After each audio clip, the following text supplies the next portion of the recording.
What? What? What the hell is this? Harumph. I didn't get a harumph out of that guy. Give the governor harumph. Harumph! You watch your ass. I see you shiver with anticipation. Let the show begin.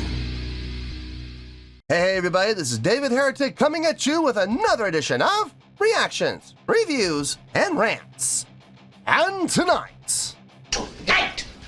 Alright, we're coming back to Lord of the Lost. Yes, indeed.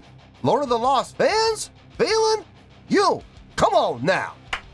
Here we go. Before we go any further, for those of you who are feeling inclined to do all those clicks and those likes and the bibbity-boobity-bob, do me a favor. Before you do all that stuff, please watch the whole video first, okay? Give me a chance to actually earn those clicks and likes. Now, after the video's done, if you still feel like doing all those clicks and likes, then by all means, feel free to click away. This comes as a request from Music to See Concert Photography, and Music to See Concert Photography wanted to see me react to this song by Lord of the Lost called Under the Sun. Now, have I heard the song before? No, I have not. To the best of my knowledge, this does not resonate with me in any way, shape, or form. However, there's always a possibility I may have heard this song in passing and I just don't realize it. So as always, if I start listening to the song and I suddenly go, wait, hold on, I recognize this, I'll let you know. That's the truth. You know me, I'm gonna be honest with you guys. This was posted by Napalm Records, okay? And the video has 468,101 views. It'll get you there. Other than that, there's really nothing else left to say. Link to the original video will be down below in the video description for your viewing pleasure at your leisure. Let's get started. What do you say? Are you ready? Are you ready? Because here we go. All right, here we go. Lord of the Lost, Under the Sun, official video. Wah, wah, wah. Damn it!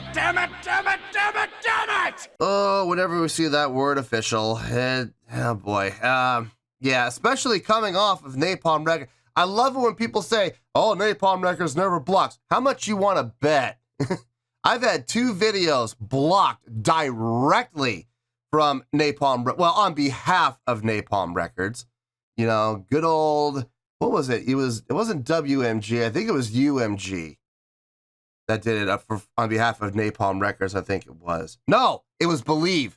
It was Believe Music. It was Believe Music on behalf of Napalm Records. So yes, Napalm does block. So yeah. I guess we're gonna have to just wait and see what happens here. It is an official video, which means chances and the odds of the video getting blocked will be higher. We'll just gotta hope for the best. All right, let's do this. All right, boy, let's do this.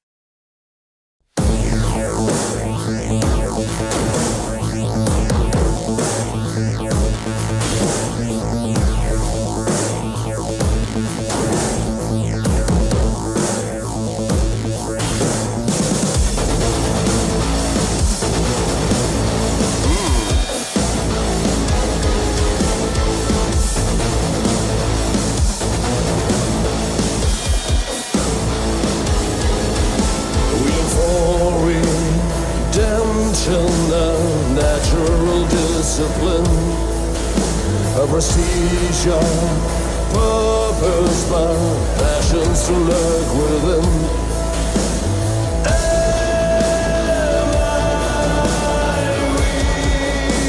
I like that major. That's nice.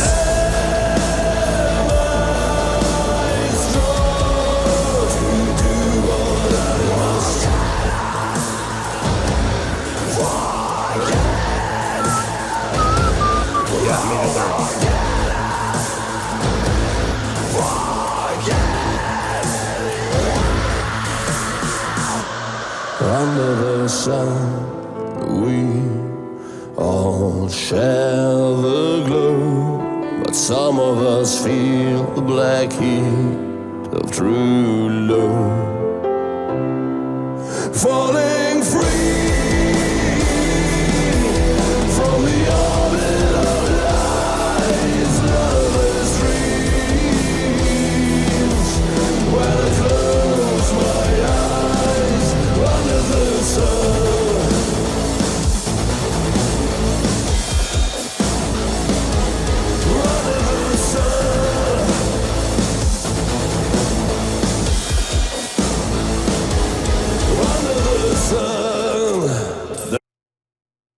Another classic example of playing with feel outside of the drummer.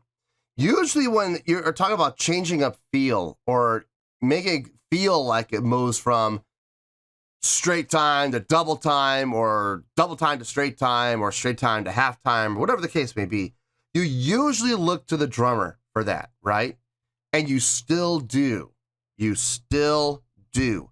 The drummer is really who's going to dictate when that happens and how it happens. What I love about a situation like this is the drummer isn't changing a thing. The drummer's pattern has not changed. It's still that 1, 2, 3, 4. You know, it's still there, but it's actually, believe it or not, it's actually not that slow. It's actually 1, 2, 3, 4, 2, 2, 3, 4. It is that tempo, but because he's playing in that halftime feel, it feels like it's halftime, but it really isn't. It's straight. But here's what's really cool about it. The guitar player, the bass player, the keyboards, whatever, everybody else, especially in that section that, what's the rhythmic pattern? I think that's the pattern. I may be off, but I think that's close. It feels like straight time, right? It feels like it is. And there's that deception coming from the guitar and the bass and the keyboard of this is actually the feel. This is where it really is. And the truth of the matter is it's not. If you follow the drummer will never steer you wrong. But the guitar player, the bass player, and the keyboard are given that forced illusion of straight time, even though it really isn't. You see what I mean? It's brilliant. It is absolutely brilliant. I love it when bands do that. But if you stick with the drummer, I kid you not, you'll never be led astray.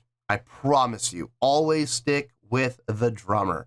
I like the melodic line in the chorus with the vocalist, starting on the 5th, going down to the 4th, resolving to the major 3rd within the minor chordal structure, which I really like. I've always liked that. I love those major resolves. They're really nice. They're really ear-catching. They're really attention-getting.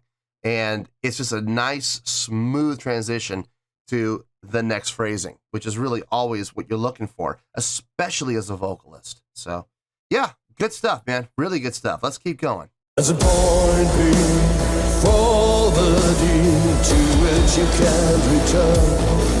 When thoughts bleed into action, guilt finds it hard to burn.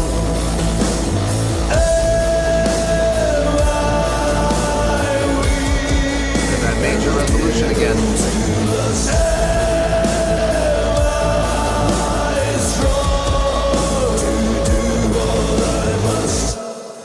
Under the sun, Especially with that clap. share the glow. Some of us feel like too low, falling free from the orbit of lies. None of us reach when I close my eyes under the sun. I like that.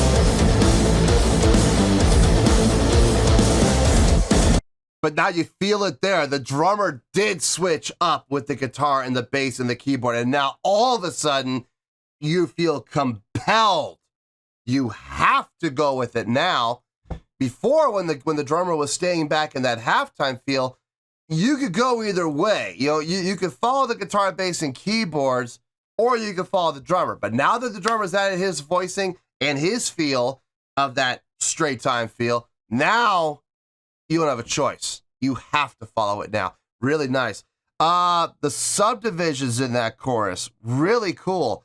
1 and 2 and 3 and 4 and 1 and 2 and 3 and 4 and 1 and 2 and 3 and 4 and 1 and 2 and 3 and 4 and. You see what I mean?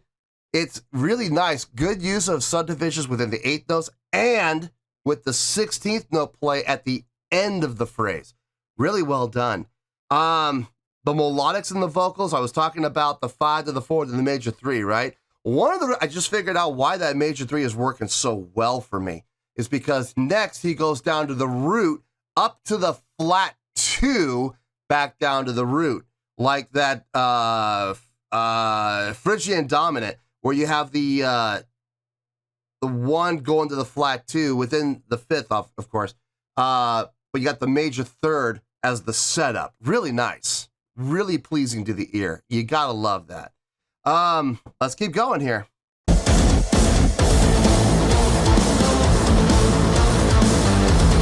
Follow the drummer.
Still trying to wrap my head around that pattern that's happening within the guitar, bass, and keyboard. I think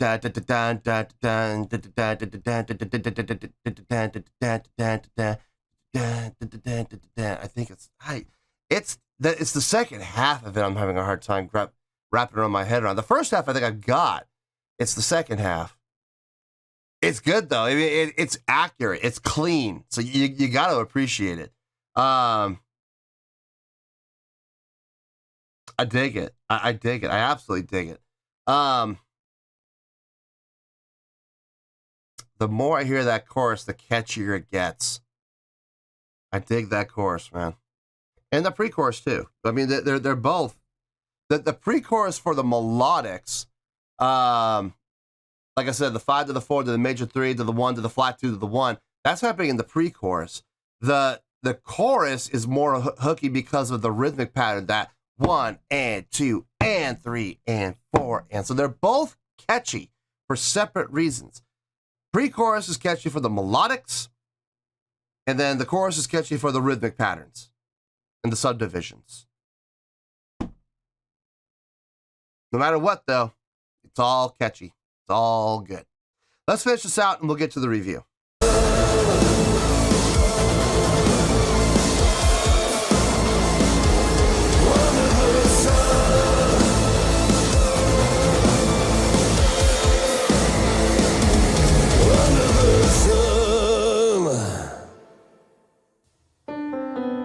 Oh no, don't tell me there's credits. Might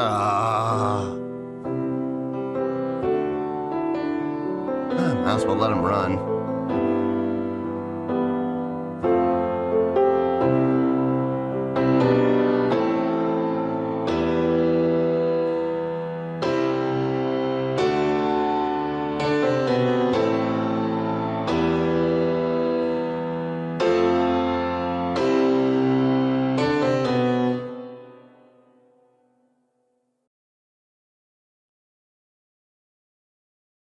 Credits.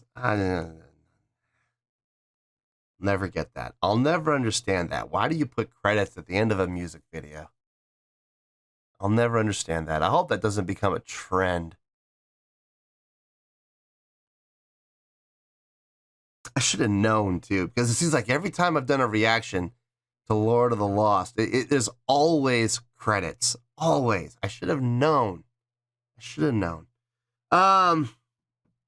All right, let me get my thoughts together. I'll see you in the review, and we'll talk about it.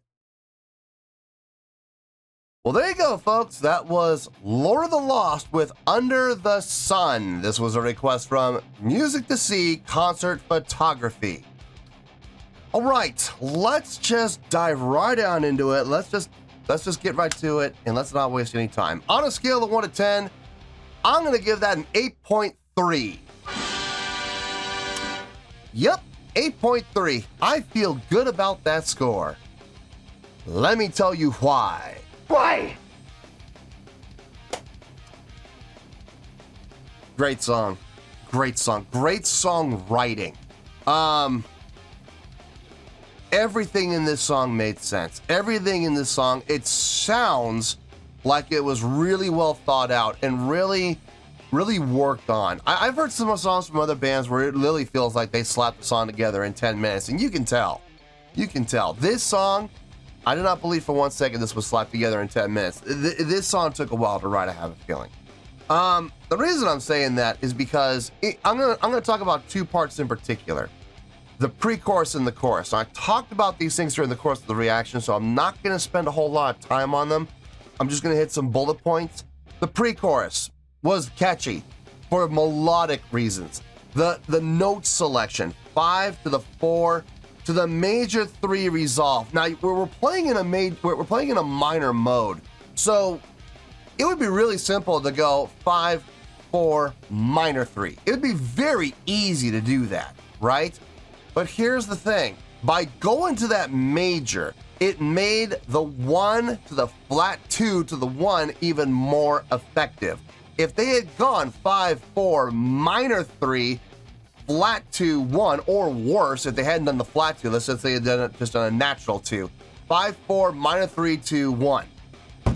Well, that's just a descending minor scale from the 5th. You know, that's just an Aeolian. That's not a big deal. That's really not all that ear-catching. Now, by doing it the way they did, major 3rd to the flat 2 to the 1, it gives it that Phrygian dominant mode where you're basing it off the 5th, so it feels really good. It feels really good. Very ear-catching, very appealing, and I dug it. I absolutely dug it, and it was catchy.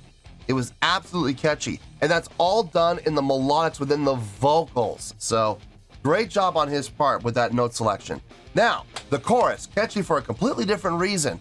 Not that the melodics were bad in the chorus, I mean, they were just fine, but what really got my attention in the chorus was the rhythmic subdivisions, going that, 1 and 2 and 3 and 4 and 1 and 2, and that accent hit on the end of 2 instead of 3, where it normally would come in on the downbeat of the 3.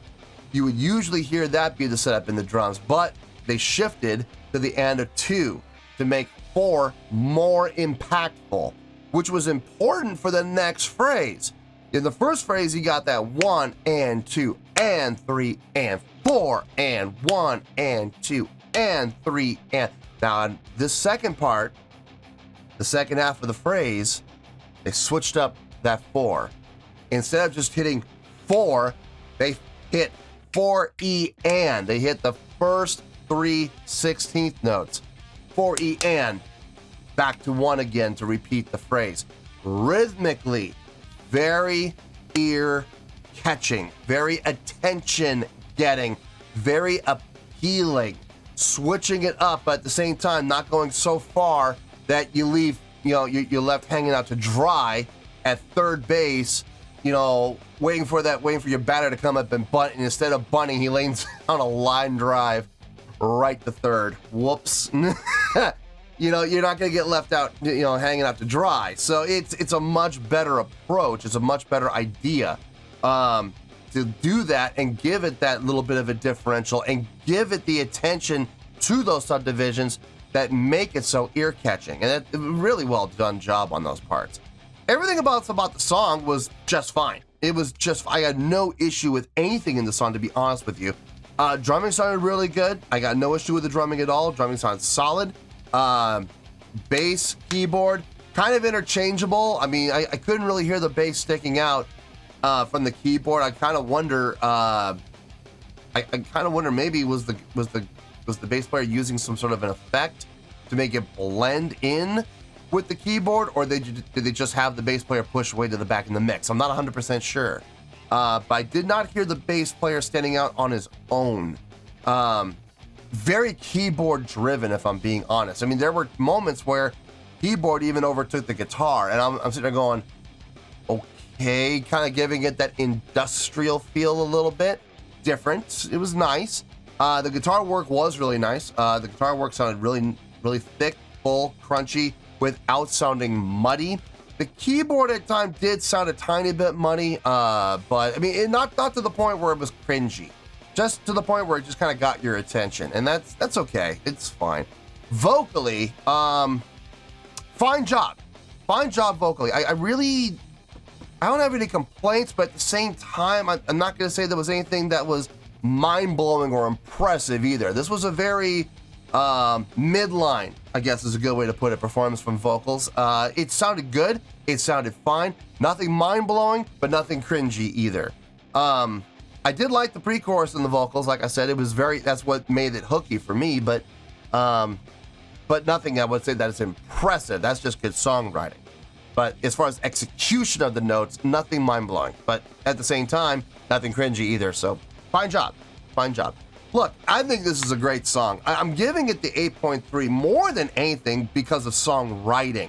Not so much execution. I mean, the execution was well done, don't get me wrong, but the songwriting is really what kind of made the execution so well done. So great job on the songwriting.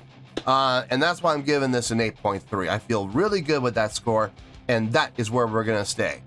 Is it my favorite song by Lord of the Lost? No, it's not my favorite song, but it's not my least favorite song either. It's about middle of the road for me. It's a very well done song. I enjoy listening to it.